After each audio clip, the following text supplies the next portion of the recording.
My name is Jessica Thomason. I'm the Executive Director of the Napa Valley College Foundation, and it's a true pleasure and honor to welcome you this evening and to host the world-renowned, most well-recognized wine writers, Hugh Johnson and Karen MacNeil.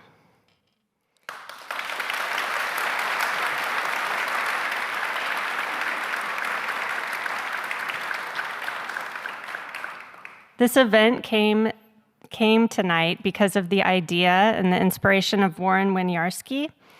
He reached out to us and asked if we could host Hugh Johnson, and we were absolutely thrilled with the opportunity. Unfortunately, Hugh could not be here this evening, but as he says, this event is a way, not Hugh, I'm sorry, Warren. Excuse me. He said in his words, this event is a way to introduce new audiences to the way that better words make better wines. We are so sorry that Warren cannot be here and want to thank him and also Diane Denham for coordinating this event. I would also like to thank Audrey Rusek with UC Davis and their team and Kati Calhoun for coordinating publicity. And want to let you know that at the end of the evening, we're going to have a Q&A session. Karen has selected some questions that were pre-submitted, and we're also going to have a drawing. We have 4 books that we will be giving away, 4 pocket wine books and 4 on California. So please stay for the end for that drawing. And please be sure to silence your cell phones as well. Wanted to make sure to give you that reminder. It's now a pleasure to introduce the Superintendent and President of Napa Valley College, Dr. Torrance Powell.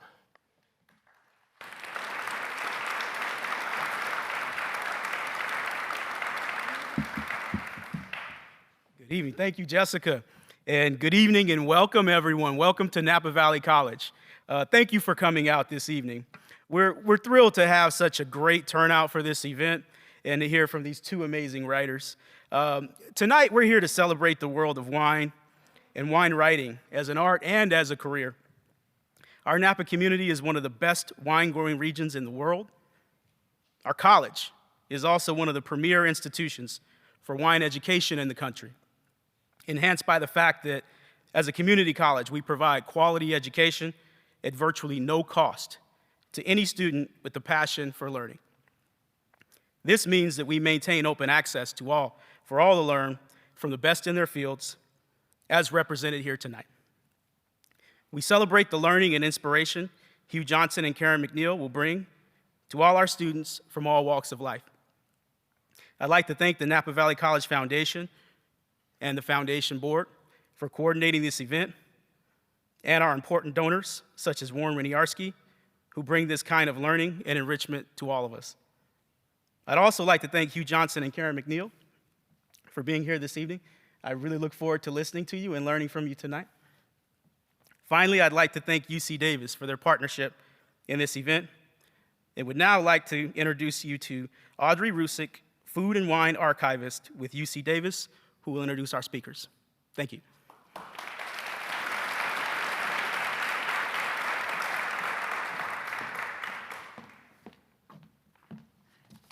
Thank you so much, Dr. Powell.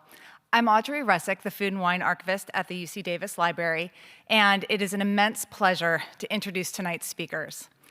Karen MacNeil is the author of The Wine Bible, which is the best-selling American book on wine, and one of the top 5 best-selling wine books in history. She's also the creator and editor of Wine Speed. Karen has won numerous awards, including the James Beard Award for Wine and Spirits Professional of the Year, and she was previously host of the Emmy award-winning PBS series Wine, Food, and Friends with Karen MacNeil, as well as the first food and wine editor of USA Today. Alongside Karen is the world's best-selling author on wine, Hugh Johnson. Hugh's illustrious career spans more than 50 years of writing about wine. He started out writing for magazines like Vogue and House and Garden and became the wine and food editor for the Sunday Times in London. In 1966, he published his first book, aptly titled Wine, and he has written numerous other books, including the World Atlas of Wine, which is now in its 8th edition and has sold more than 4 million copies in 14 languages. We are proud to have both of their archives at the UC Davis Library and to have the generous support of renowned Napa winemaker Warren Winiarski as we continue to grow our wine collections. Hugh Johnson has described the UC Davis Library as the greatest wine library in the world, and our wine writer collections are a cornerstone of our food and wine archives. Wine writers are enormously important because they provide a unique perspective on the history of wine, and they help shape our cultural understanding of and appreciation for wine. As Warren Winiarski has said, wine writers didn't write just about the regions or types of wine. They helped develop the wine industry itself. They influenced the aesthetics of wine, and they provided insights into the people and places that make wines what they are. In addition to his support of the library's wine writer collection, Warren has also generously established the Spurrier Winiarski Wine Writer in Residence Award, which supports a 3-month research and writing residency at UC Davis.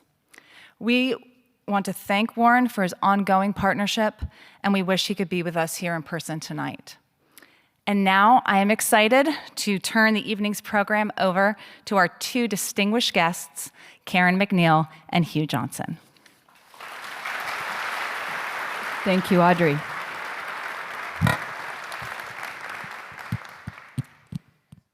For decades, I've kept a file called Great Wine Writing, and every now and then I read through it because it fills me with energy and creativity if I myself have hit a dry spell in my own writing. Well, you can imagine whose writing shows up a lot in my Great Wine Writing file. Hugh Johnson is more than just a brilliant wine writer. He is, of course, one of the most revered statesmen in our industry, and he continues to light our paths.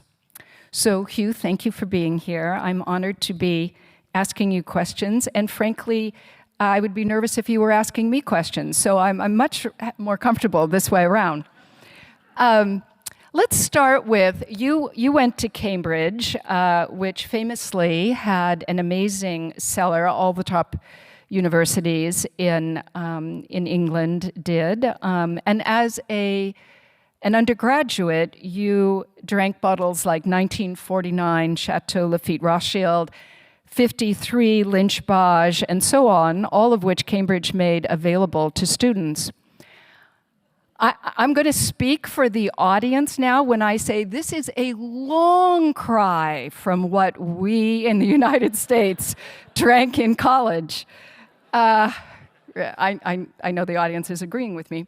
So my question is, why did Cambridge do this? When you were a young man, was knowing about wine considered part of, in a sense, a civilized young man's education? Well, it's perfectly true that we had the wines you mentioned, but I will have mentioned those in a book because they were pretty extraordinary. I mean, not everything was Lafite 53, and they were available, but they weren't so extraordinary.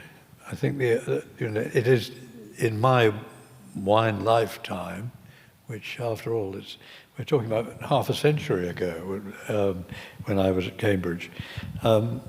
They were, I wouldn't say routine, but they were available and at prices that would just make you gasp and rub your eyes now. So I was allowed to come down, as we say, to leave Cambridge with a case of Lafite 1953 at a price, well, it's embarrassing to mention what the price was, and we drank thoughtfully, I think, honestly, the sort of brideshead idea of slugging La Tâche on the rooftops. It's not quite right. We actually took it very seriously. We invited... We took La Tâche seriously in college, too. I just want to let you know that, yeah. Now, we used to invite prominent winemakers to come and show us their wines. And boy, did they. This is how I first tasted California wine. There was a German wine merchant in London called Dr. Otto Loeb, and he introduced us to the great Mosel wines, and he had fans in San Francisco, and there was who used to come over, and he would help them to see the German vineyards. Germany in those days was absolutely top fashion, and it's quite interesting to remember that white Burgundy had hardly got anywhere in those days. The top German wines, the top white wines were German wines. And so he started to talk about California making wine, which nobody knew. And he brought the first samples that I ever saw of California wine to Cambridge. And I remember being thrilled with things like the Christian Brothers, things now extinct, but showing us what the possibilities were. Yes. Well, not specifically about Cambridge, but how old were you when you first thought to yourself, you know, I think I have a good palate. I think I'm good. I know what I'm doing here. That hasn't happened yet. Good to know. Very relieving to know. So, on the theme of tasting for a moment, do you have a blind spot? Because I think everybody we here would all imagine you to be an extraordinary taster, which I know you are. But do you have a weak spot, something that you feel like you're not so good at? I think so, yes. But and it would be among the sort of what I call the Robert Parker wines. You know, I switch off when we go up into 15% alcohol and wines you could stand a spoon up in the glass.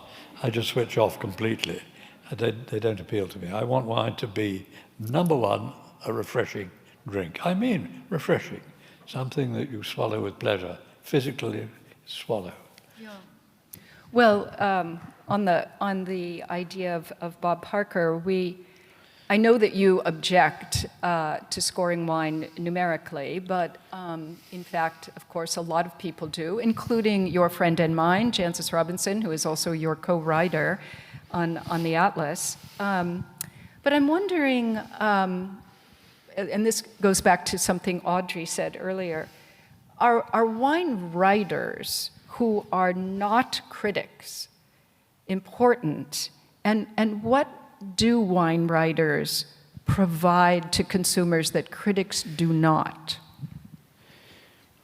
I suppose we may appeal more to wine drinkers who are not critics, who drink wine because of the whole, it's an aspect of culture and civilization which appeals to them on many levels, for many reasons. You know, history comes into this a lot, and so does geography, and so does just the beauty of place and the interest of people, let alone good food, which so often goes with wine. Yeah, of course. You know, in reading some of the things that you've written, I was shocked to discover that you've sometimes taken the remains of an unfinished bottle and blended it with the remains of another unfinished bottle, and maybe even a third unfinished bottle. And I'm sure Michel Rolland would be impressed by your proclivity to blend things. But don't you feel guilty, Hugh? Now you read it out, yes, maybe I do. But no, I mean, wine as a commodity, before you get to the distinctions between grape varieties and producers and places, you know, there is a place for just plain four-letter word wine. And if you lived in France, you would certainly understand that. You'd buy your wine by degree. The cheapest wine is just ordinaire, and it's 9 or 10 degrees, and then you go up a degree, and it gets a little bit grander. But that is commodity wine. And what's wrong with that? Because one of our motives, well, several of our motives for drinking wine are to become a little bit happier. It aids digestion. It seasons some food, and so on. There are many, many reasons. It's not all reading the label and reading the notes by any means. In fact, that's frankly a minority interest. All Right. Well, you wrote in let me just hold it up here for a second, The Life and Wines of Hugh Johnson, this wonderful recent book, that you keep a notebook in the kitchen to record every wine you taste at home.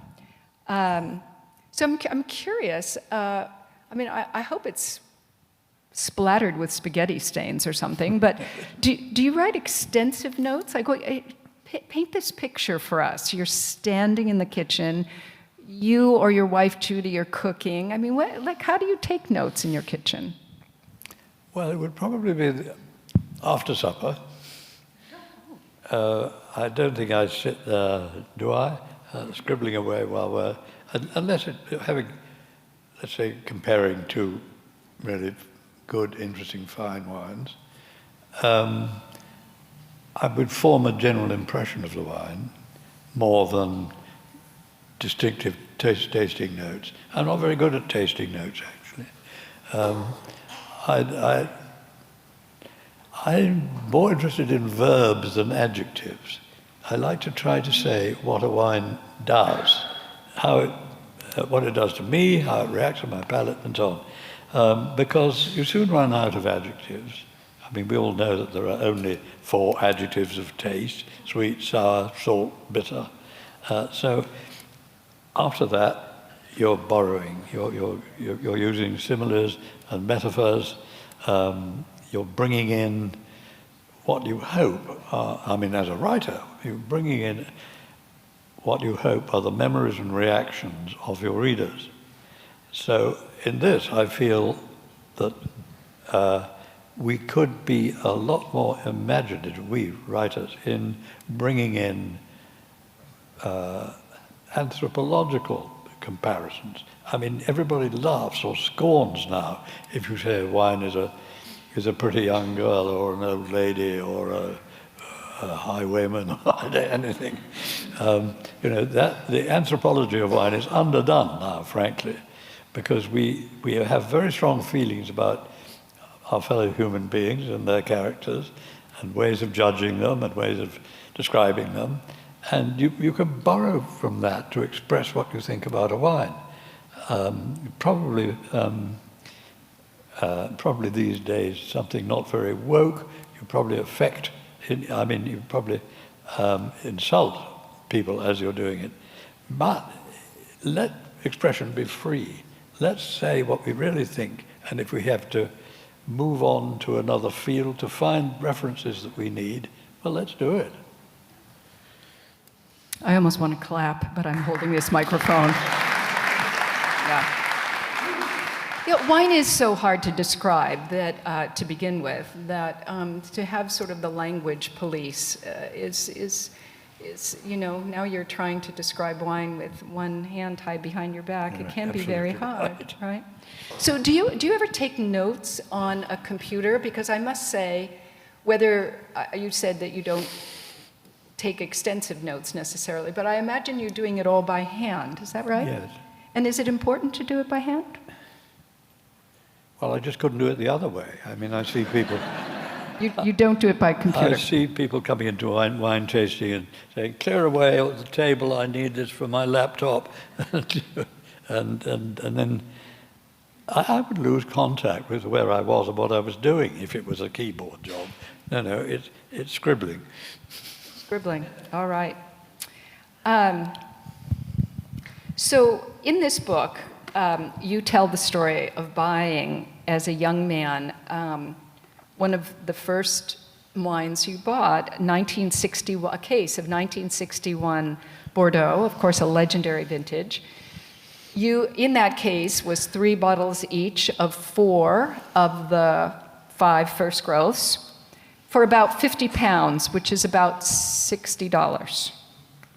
A case of current first growths, if a person could even get access to the wines, right, today, might be $15,000 or so.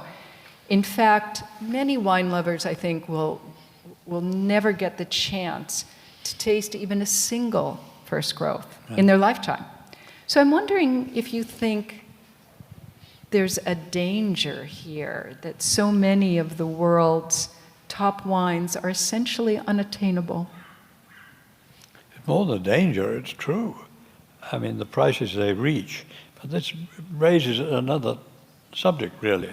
Because when wine becomes valuable goods, when the price of a bottle of wine is, could be a motor car or a diamond ring or something, then something's gone wrong with the market, I think. I think, obviously, the finest wines are only going to be obtainable to a tiny minority of people because there are so few bottles of them, after all. And so rarity chases the price up. But what can we do about these record-breaking prices? There are collectors and there are people who chase the price up and who would rather serve you an expensive wine because frankly they're showing off. And I was in a story of the wine that wouldn't sell for $10, so try 20. Yes, but I wonder if, I imagine that at places like Cambridge and Oxford, some of those incredible cellars were based on people who had been collectors who then donated the wines to those colleges. And I'm wondering if there's not, if there isn't an obligation by people who have good cellars and who can afford these wines to not share them with students, share them with people who are going to sort of carry the industry forward. Well, in my day at Cambridge, I most certainly did. Yeah. Oh yes, and there were dons who were very, very generous, who had great, and there was very good cooking in some of the colleges too. So we could reach very high levels of wine and food together, and top wine merchants used to come and visit us. So if that was your interest, you could pursue it to quite a high level. Of course, it was a very minority interest. Yeah. What were you actually studying when you were there? I mean, I know you were drinking well, but what were you actually studying? English. English? Yes, I mean... English literature? Yes, just the art of writing in English, which is all I've ever been able to do, really. I mean, it's my one qualification, is that I can write. Yes, you can, my friend. In fact, I want to read something here. Let me see, I have my, what did we do before Post-its? Love them. Okay, I have to read this passage. Think for a moment of an almost paper-white glass of liquid, just shot through with greeny gold, just tart on your tongue, full of wildflower scents and spring water freshness.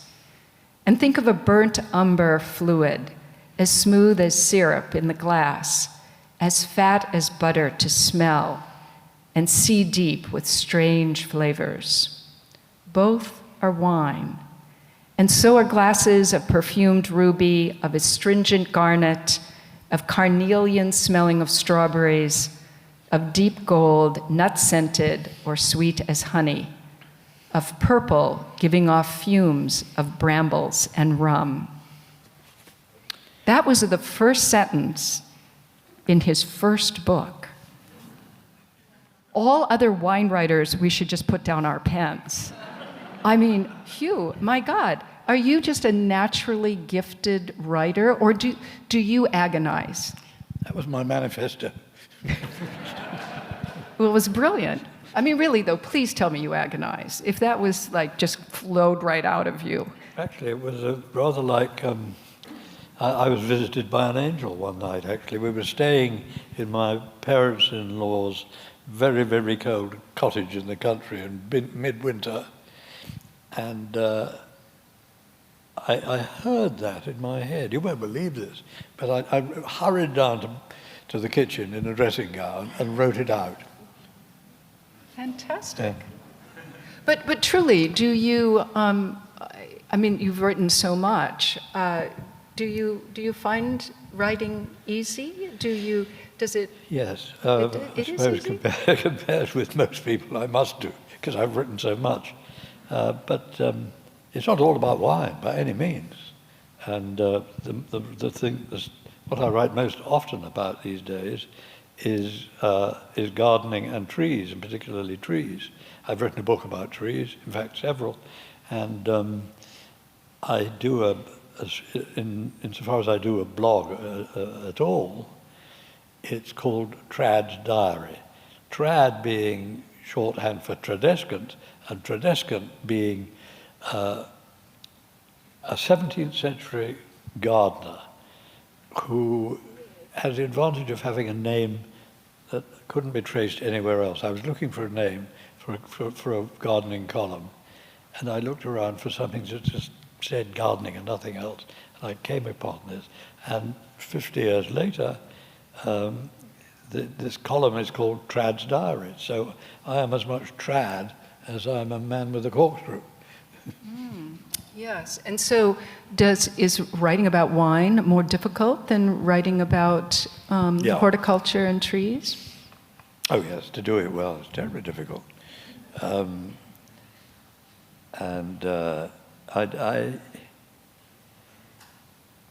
Yes, in a way it comes naturally to me. In another way, I think that I'm way behind the times. There are much more accurate and sort of studied, sophisticated ways of writing about wine than mine.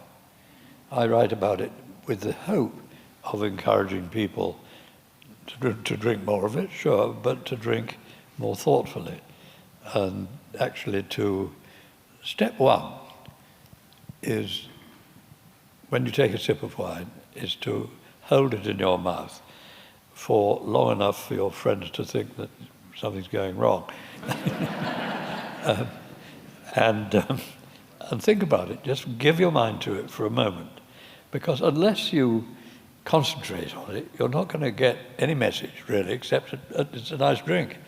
If you want to go further at all, then you've got to give it your concentration for, I don't know, for 10, 20 seconds. And then you'll begin to understand it. And step two, if this is a sort of how to appreciate wine in steps, is to taste two wines. I mean, it doesn't occur to everybody all the time, but comparison leads you to spotting differences, it leads you to preferences, and you learn much more about one wine because if you have another wine.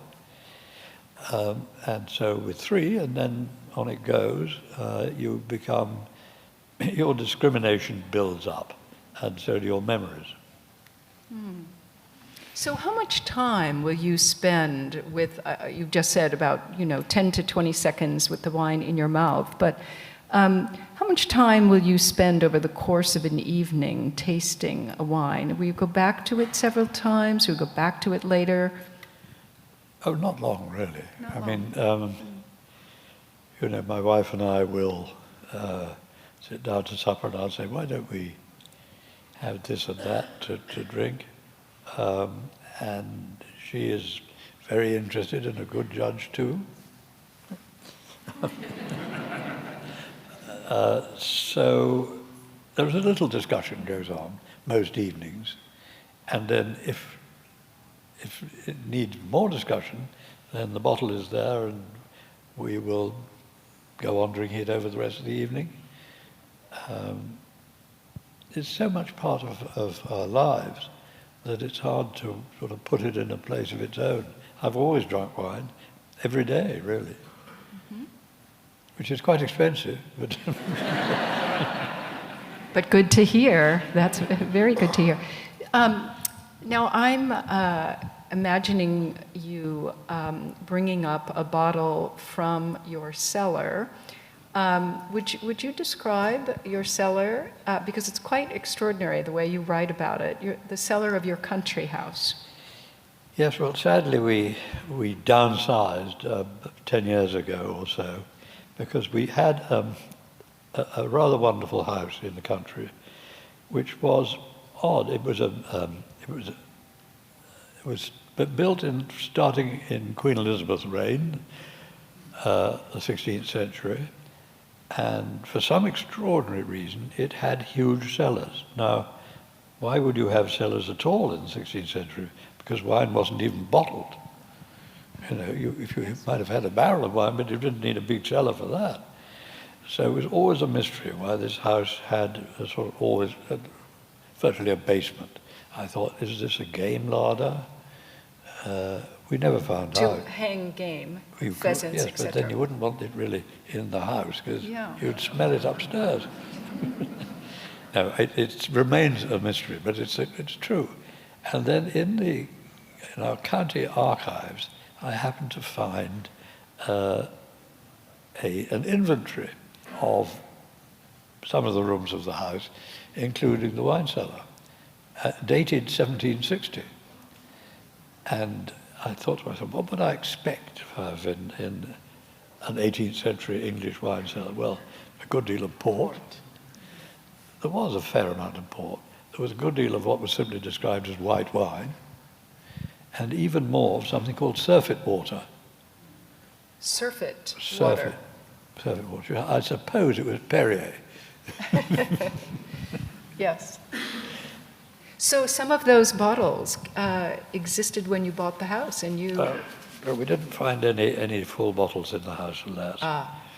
No, but there was room in the cellar for a big collection of wine, eventually, which when we left, we had an auction. Aha. That makes sense. Let's talk about energy in wine.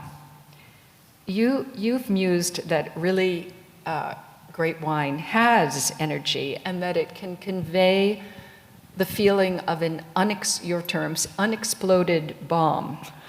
Talk about that. What is energy in wine? Well, I suppose another word for it, Karen, might be vitality, for what I'm looking for. The sense that something is happening, it's active, it's vital, it's lively in your mouth. Therefore, it can do things to you besides just being a drink. Energy, yes, energy is true, and it finds its energy in the sunlight, which creates, well, ripens the juice and does everything else, lets the plant grow. I'll never forget tasting the oldest wine on record as having been drunk in modern times. And it was a German wine. It was a Steinwein, which is from Bavaria. The grape is today, it's a Silvaner. Then it would have been all sorts of different grapes. But the date of that was 1540. And it was in the cellars of the famously mad King Ludwig of Bavaria, who was mad about wine and everything else. And it came down somehow to a London wine merchant eventually. And I was lucky enough to be there when it was opened. And I shall never forget that, because there were a dozen of us, and the bottle didn't look very promising. And we were each given a little drop, really. And it was dark brown. It was obviously very oxidized. And yet it was alive. There's no other way of accounting for the way it was. If it was dead, like everything dead, it would have rotted. It would have been disgusting. But no, it had the life in it, which was instilled in it 500 years before by the summer sun of what was on record as being the most extraordinary vintage. And to have tasted that, to have ingested something that had been alive for 500 years was unforgettable. Oh, it sounds completely magical. So when you're tasting a young wine, can you feel that? Do you have the sense that there's a vitality in this wine? Because There's an awful lot of just basic commercial wine out there. I wonder about its vitality. Well, you're not going to find this exciting vitality in basic commercial wine, but it is one of the ways in which you can identify a fine wine or a very fine wine, because it's very active with your senses. It's not just, I mean, part of it is intensity. That is one of the attributes of a top wine. But it's more than intensity because it's more active than that. And I can't go further, really.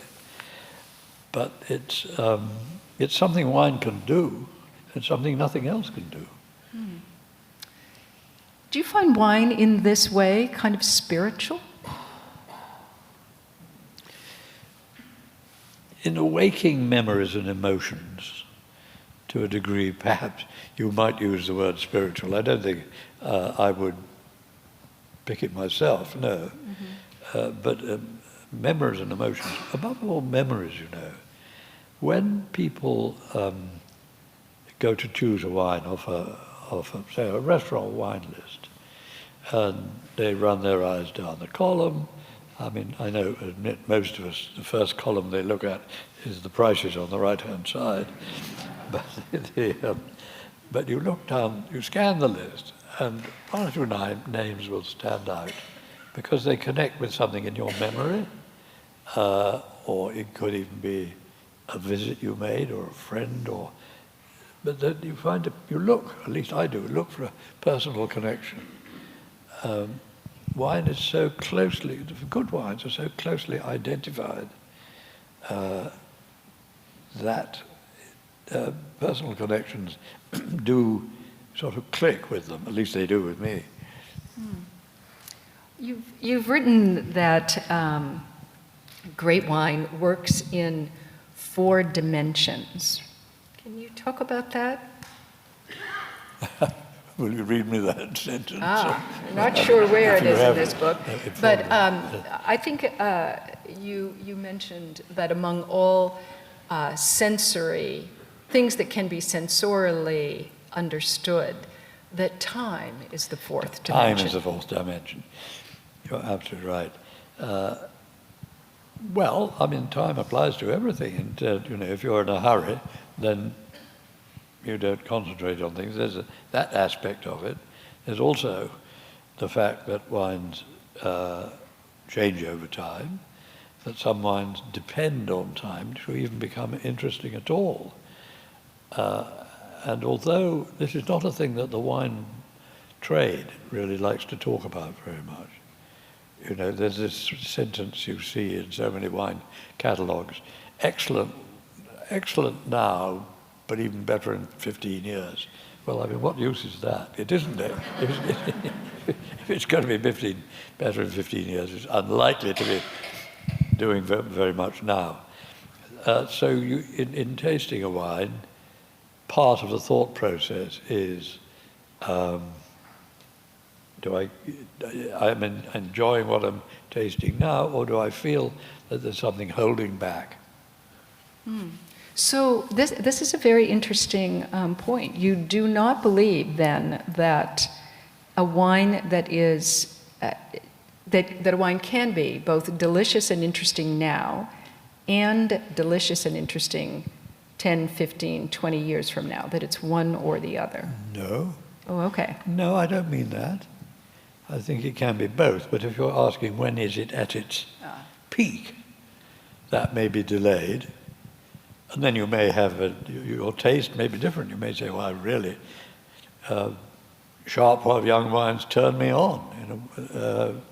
You know, you're allowed to have your own ideas too. Of that we're sure. Yes. All right, let me look at my list of questions here. So we're in California, of course, and there are a lot of winemakers in the audience, lots of wine industry people as well.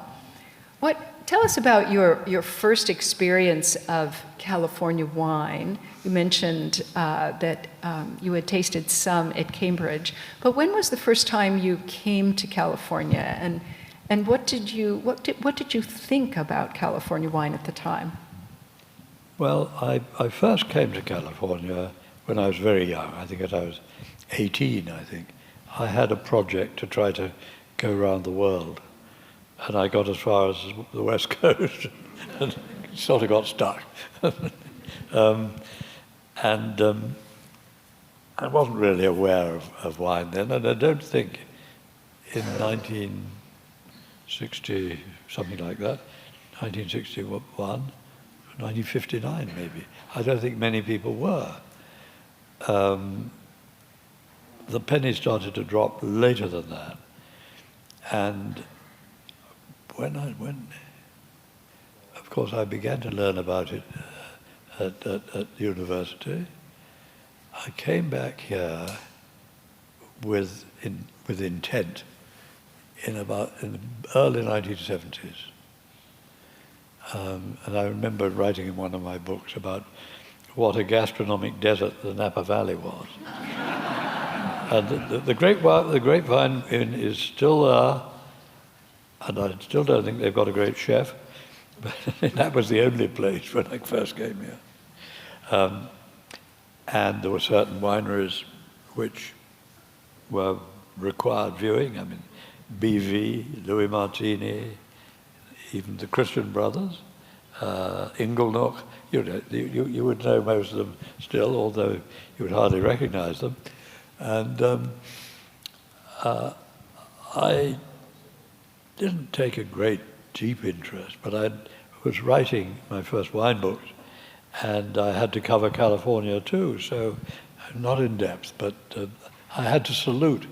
And one person who really turned me right into it was Harry Waugh.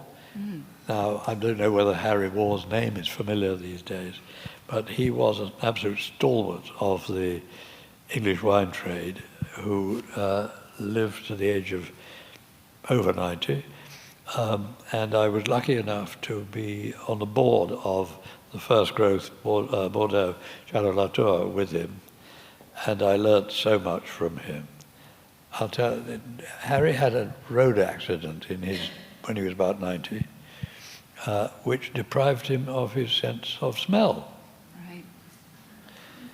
But his wife, Prue, knew what she was doing.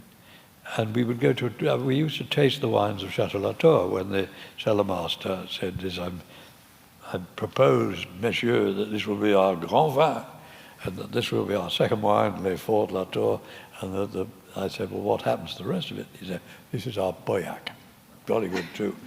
But Harry would take at a tasting table for the new wines, he would pick up a glass, he'd hand it to Prue, his wife, and she'd nod to him if, it was as expected, there was nothing faulty about it. He would then taste it, he would masticate it, and out of the texture, the tannins and everything in his mouth, he would form a judgment. He said, well, that's going to be a little bit like the 66 or something like that. Astounding. Yes. What was the project around the world? Oh, well, my project? Yes. Oh, it was just travel. I mean, just... Oh, I see. No, I A was given personal what's called project to go around the I world. was given what's called a traveling scholarship when I left school, Yeah. because I wrote some plausible rubbish about traveling around the world. That doesn't happen any longer, I can promise you. So those, as you were writing, it sounds like you were learning and writing pretty much simultaneously. Oh, very much so. And being very aware of what I didn't know, but what we writers can do, we can cover up. So when I came to making maps about wine, which is, I've always loved maps, I must say, and I pity people nowadays, young people, who couldn't hold a map the right way up because they use their sat-nav. They don't really know where they are. Yeah. But I think maps are one of the most fabulous ways of conveying information.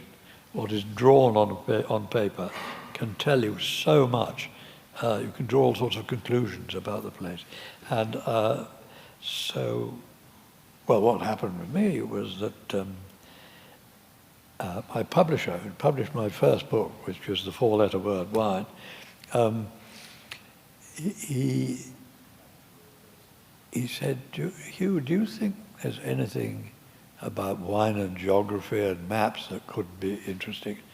And I remember saying to him, James, you mean real maps, like Ordnance Survey maps, like really the contour lines, all the detail, the whole thing?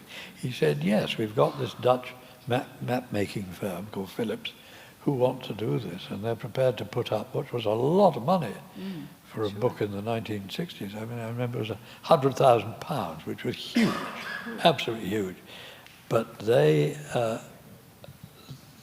thought they could start something, and indeed they did start something, because given the maps as the basis for the book, I knew that I could carry the reader with me right into it. Up to that point, you're reading about the Côte d'Or of Burgundy or about the Medoc or something, and what you have a list of names. You've got Margaux, Saint-Julien, Pauillac, Saint-Estèphe, blah, blah, blah. Well, how do you remember that? But once you've seen them drawn on paper, it's much easier, and the relationships can come alive. So I knew that wine maps were the way to the future. Yeah. When you were first writing as a young journalist, were you ever worried that you didn't have sufficient command of wine to be an authority, to write? Dear. Or Yes. was ignorance bliss in a sense? I could well have worried. No, but I was very lucky. I was a writer for the Sunday Times in London, and I was actually a travel writer, and they made me travel editor, in fact, and that gave me the opportunity of writing about wine. And I thought the first thing I needed, I was put on the women's pages, that's right, with the fashion. And I realized the first thing I had to do was make people interested. I couldn't assume any interest in wine at all. I had to write something that would make them giggle or gasp or just react. And so that has always, starting from that moment, that has been really my attitude to getting people interested. Okay, giggling and gasping. Before we take some questions from the audience, which we are going to take in a minute, but tell us something about yourself that most people would be surprised to learn. I don't know how to surprise you, I really don't. I think I'm pretty sort of mainstream in most ways, but I am blessed or cursed with curiosity. I'm terribly curious. I can't bear to see the back of something without seeing the front. I want to know where that road goes and that road goes and what's behind that hill. I'm terribly, terribly curious. And that is, that keeps a writer going, really. Indeed it does. All right. Several of you submitted questions when we announced that you could. Thank you if you did. And so I'm going to ask you now, Hugh, some questions that were asked by the audience. The first question comes from Jeremy, and as I started to read this question myself, I thought, oh no, because people always say, what was your most memorable bottle? And he writes, wine nerds are always asking other wine people about their quote-unquote most memorable bottle. But he says, I'd like to know, what wine do you wish you could forget? Jeremy, thank you, wherever you are. It doesn't trouble me. There are no undesirable wines stuck in my memory, I'm glad to say. I have a filter system. Really? Nothing that you had to, no airplane white wine or anything like that? Well, they're forgettable. Yes. But the problem is not forgetting them. All right. Chow, I hope I'm pronouncing that right, says, this is a very interesting question. As global warming progresses, some estates in Bordeaux are switching to heat-tolerant varieties such as Touriga Nacional, while others imagine replanting their traditional grapes in a cooler region, such as, say, the Loire. So here's, Hugh, a hypothetical choice. Touriga Nacional in the gravel of Lafite, or Cabernet and Merlot planted by Lafite in Chinon in the Loire Valley? Which would Well, you it's take? a lovely question. And, That is a good question. It's unanswerable, of course. But even global warming is not happening overnight. And we've already become used to riper wines than in the old days. I mean, most people today would think that the average red Bordeaux, even of a good chateau in the 60s, was pretty thin stuff. Alcohol levels are going up. There's been a progression towards what some people think is a cliff edge for a long time. I don't think it is a cliff edge. I think that adaptation of grape varieties, viticultural methods, winemaking methods, and taste will be gradual, and that we won't feel, oh God, we've lost Bordeaux or something like that. Okay, that's really interesting. That's a position that that many are worried about, of course, but you're Well, not I am so an worried. optimist. You are an optimist. Yes. Question 3 here. Could you please share what you wished you knew before writing your first research-intensive wine book? What you wished you had known before you started writing it? I don't think that's the way that writers work, or not this one anyway. I've written on other subjects besides wine, and gardening is a big subject with me. And I'm pleased to have started writing about gardening when I knew really very little about it, because then I was answering the questions that other ignoramuses were asking. So I think it's not a bad position to be in on the ground level, starting to learn. And you hope that your readers will sympathize or keep up. Starting, as I say, at ground level is not a bad position to be, because I know so many people who start way up at an advanced level who can't be followed. You know, you can't run to keep up. So I will write something completely basic, because I know there's always somebody around who needs something completely basic. Very interesting. You know, I think you certainly can develop an audience with that methodology. But I suppose I've always, I remember as a young journalist myself, I mean, being around British wine experts was, you know, I would have rather had a root canal. I mean, it made me so nervous, because I always felt that British critics and British wine writers were rather looked down on people who they felt did not know as much as they did, especially if you were an American, but be that as it may. So you didn't feel, though, that while you might have endeared yourself to readers, what about the community of British experts who you found yourself tasting with?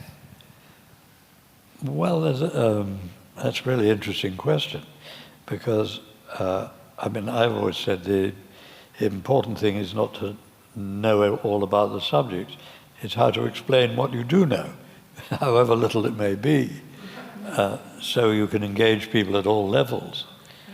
And there's been a long, in England particularly, there's been a long continuity of wine writing. And we're all standing on each other's shoulders, as in any subject. And that was part of the reason for the start of this new publishing house called the Académie du Vin, which was Stephen Spurrier's name for it, is saying, well, what people's writers' thoughts about wine don't die because they do. You know, the continuity of knowledge is interesting. It is jolly interesting, to me anyway, to read what people said about Bordeaux 100 years ago, because then you pick up things you say, well, if it was true 100 years ago, how does that apply today? And you find this wonderful historical continuity. And the great wine regions of the world don't become that overnight. So old wisdom is always worth considering, I think. And writers carry that old wisdom you're Yes. suggesting. Yeah. Okay. When you're interviewing, just to follow along that line for a moment, when you're interviewing a winemaker or a winery owner, what are you looking for that will tell you that this person has some wisdom? Well, that's a great question. I suppose there isn't one thing. If I'm tasting the wine with them, it's the exchange that happens over it. You know, a taster like me, who is really pushed for any reaction that the winemaker would like to hear, always uses the word interesting. True. It's a very important word to have, yes. Yeah. Yeah. I don't think I'd answered any question at all, but it's a useful tip. Yes. I'm just thinking of all the winery owners and winemakers in the audience would love to know what you're looking for if you were to taste with them, how you would know that they know what they're doing. Yes. I suppose it is. Well, you know, there's 100-point scores, there are 20-point scores, there are 5-point ways of scoring wine, but there is another way of scoring, which is either thumbs up or thumbs down. And in the middle, there's a sort of room for a query. So that is where I begin to establish my relationship with the wine I haven't tasted before. Mm-hmm. I'll tell you a little Australian story, because I don't have many stories, but some of the Aussies do have some good ones. And this one is about two swag men, sort of tramps, who meet, no doubt, by a billabong under a coolabah tree, and one has a bottle of wine, and they sit down together. He hands his mate this bottle of wine. He takes a good swig. Well, what do you think of it? Just right. What do you mean, just right?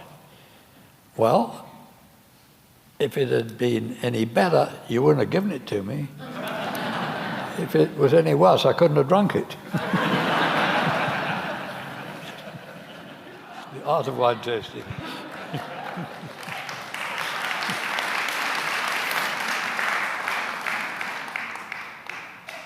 I have a simple question before a larger one here. I'm wondering if you are fussy about the implements of tasting, like glassware, for example, corkscrews. Are you specific about in your preference in glassware, those things?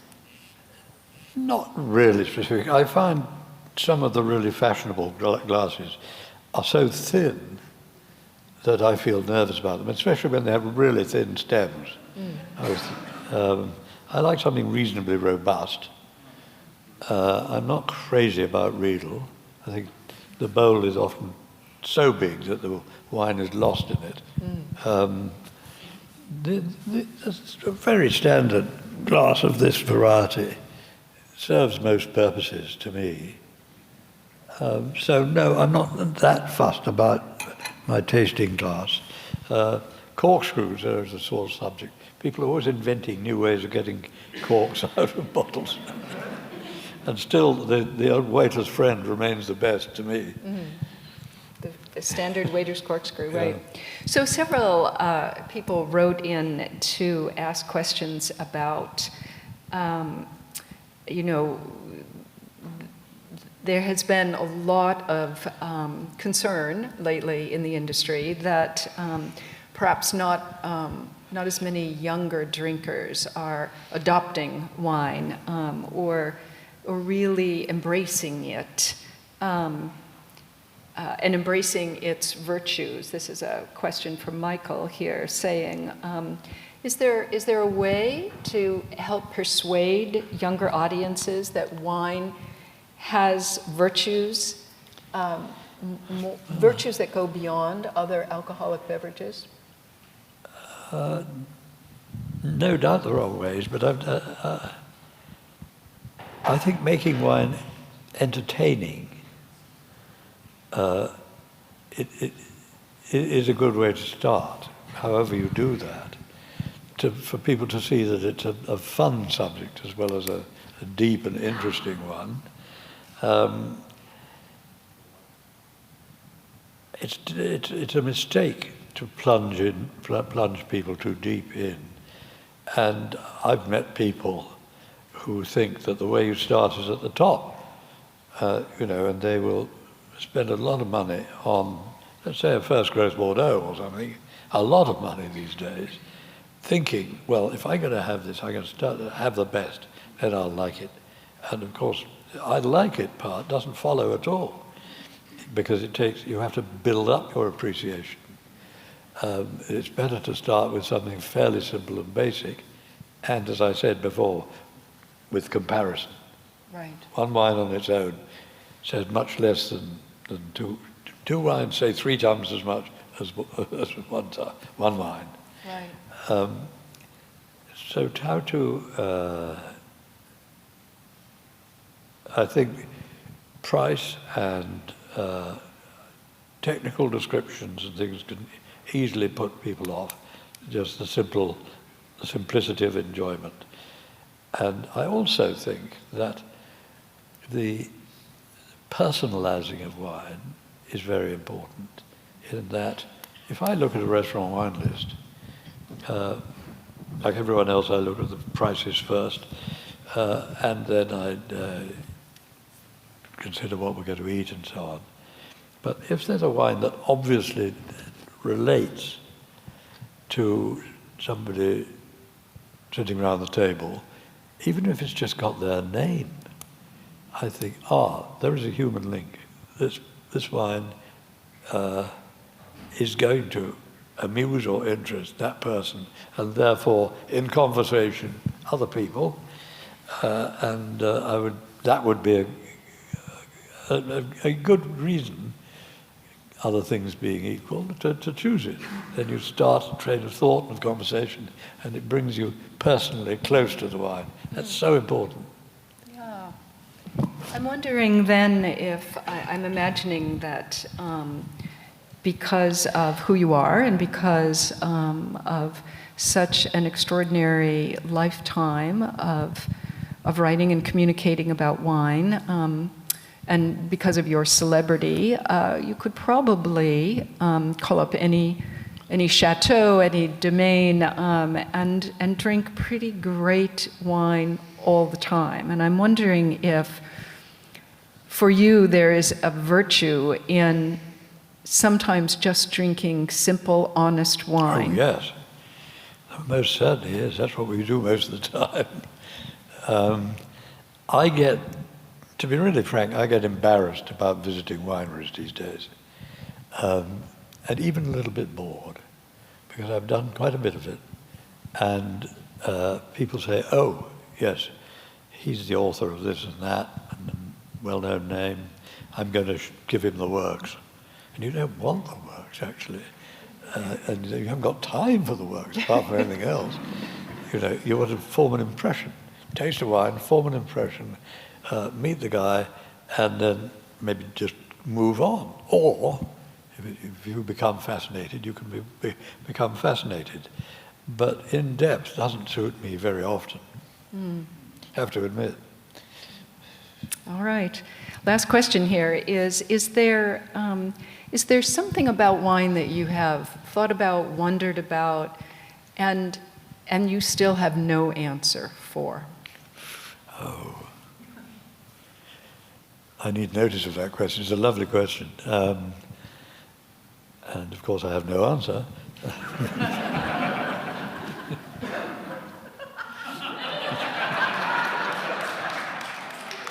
You can't leave it there.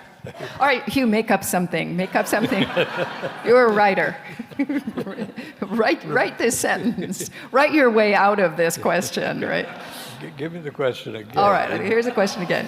After all these years of writing and thinking about wine, and by the way, I think you're not just a good writer, you're a good thinker about wine. Not everyone is. Is there some aspect of wine that remains mysterious to you that you have no answer for? Many, many aspects. In fact, the whole subject is full of mysteries to me.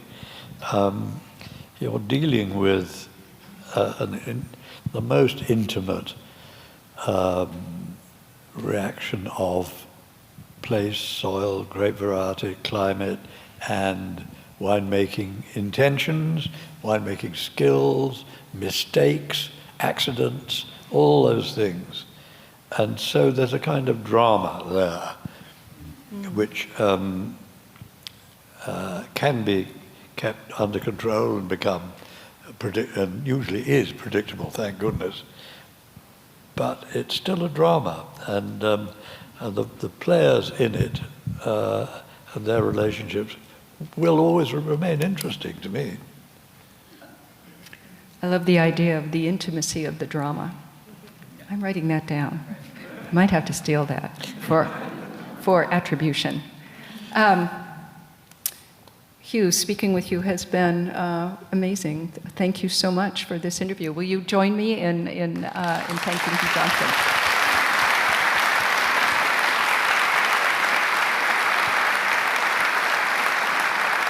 All right. And Karen, I want to say that it's a great honor for me to be interviewed by you, who I've admired for a very long time, the Queen of the Valley, let's say. Thank you. Thank you. This is an internal joke that you won't understand, but there are some nights after drinking a lot of wine that I think I may end up at the Queen of the Valley. It's the name of our local hospital.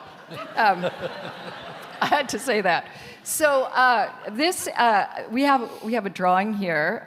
There are some names that I get to choose to give away. You donated that 49 Lafitte, right? No, so sorry. Somebody went and drank it. Someone went and drank it, okay. But we do have 4 copies of Hugh's new pocket book, pocket guide. This is like the 17th version of this pocket guide? 44th. 44th? 44th. No, you're kidding, 44th? And I've got rather sad news, sad for me, which is that having done it 44 times, my wife, Judy, said, "Can't you do anything else?" So I have stopped, and I've given it over to my long-time editor and friend, Margaret Rand. Yes. And the new one is her first, the first one with her in total charge, and I will say, frankly, it's much better than my effort. All right, so we have 4 of those to give away, and we also have 4 wines. This is, again, from the Académie du Vin Library, a publishing house now, called On California. This is a collection of really fabulous essays from all kinds of writers, both English and American, on California. So we're going to give away 1 pocket wine book first. Oh, wait, this is a question. thought these were names. The name's highlighted. The name is not highlighted. Is there a name on here? Oh, he didn't write his name. This is Paul Wagner. No surprise he wasn't following directions. Paul Wagner, wherever you are, there's one for you. I should have known that was Paul Wagner. Okay, now for On California. Let's see. Grant Wood, where are you? Grant Wood, right in center, right in the back. Raise your hand. Great. You know, I think people get paid on television for doing this, right? I could do this well, if the writing gig gets really hard.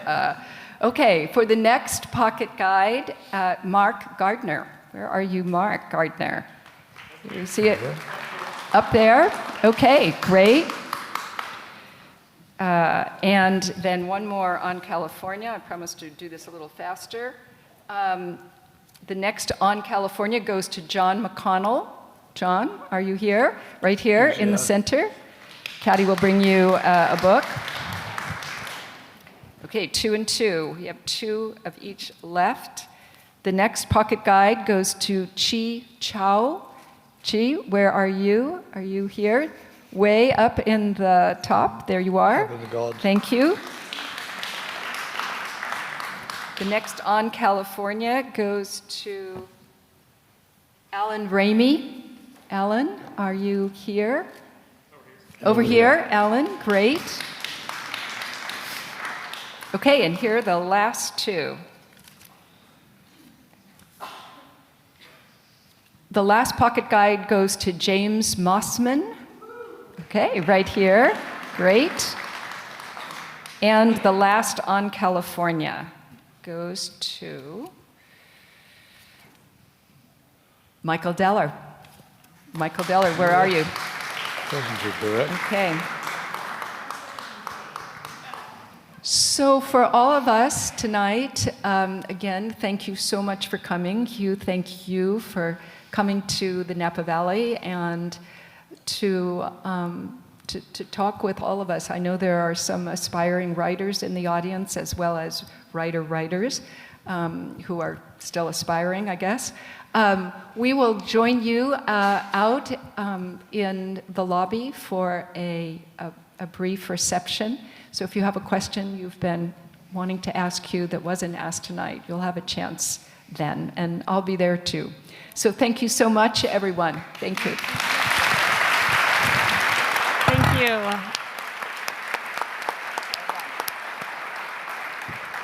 I also want to let everyone know that this was recorded this evening. So if you're interested in getting a recording, you can come see us before you leave. I also want to thank everyone that was involved with making this event possible tonight. The Performing Arts Center actually moved tech rehearsals for The Wizard of Oz so that we could host Hugh and Karen. So thank you very much. Also to District Auxiliary Services and Office of Public Affairs.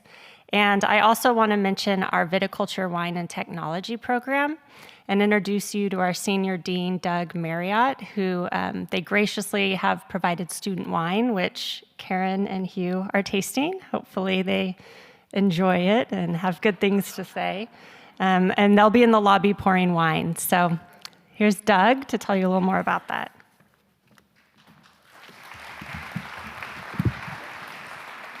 Thank you. That was magical and wonderful. Thank you, Karen. Thank you, Hugh. What a lovely evening. I'm grateful to get to work at this campus and with the team that makes the wine that we'll be serving tonight. We'll have a 2015 Cabernet and a 2022 Sauvignon Blanc. I want to celebrate and hold up the faculty and students that are here, that work here, and the tracks that we train to. You're our industry partners in our community, so I'm grateful for all of you. You can purchase the 2015 cab. It's for sale, and there's also information about a newsletter that we have that goes out and a wine club that we just started last year.